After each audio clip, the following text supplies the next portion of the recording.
नमस्ते। कर्म जो तेरे अच्छे है तो तकदीर तेरी दासी है, नियत जो तेरी अच्छी है तो घर में ही मथुरा और काशी है।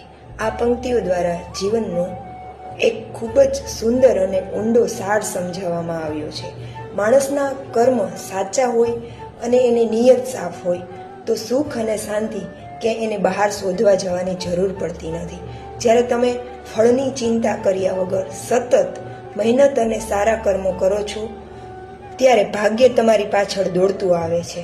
નસીબ પણ એવા વ્યક્તિનો સાથ આપે છે જે કર્મમાં માને છે અને જો નિયત શુદ્ધ હોય તો મથુરા અને કાશી જેવા પવિત્ર તીર્થસ્થાનો છે એ પણ જો તમારું મન પવિત્ર હોય તો એ તમારા મનમાં કોઈના પ્રત્યે વેર કે કપટ ના હોય તો તમારા ઘરમાં જ એ તીર્થ જેવી પવિત્રતા અને શાંતિનો અનુભવ થાય છે। ટૂંકમાં સુખ અને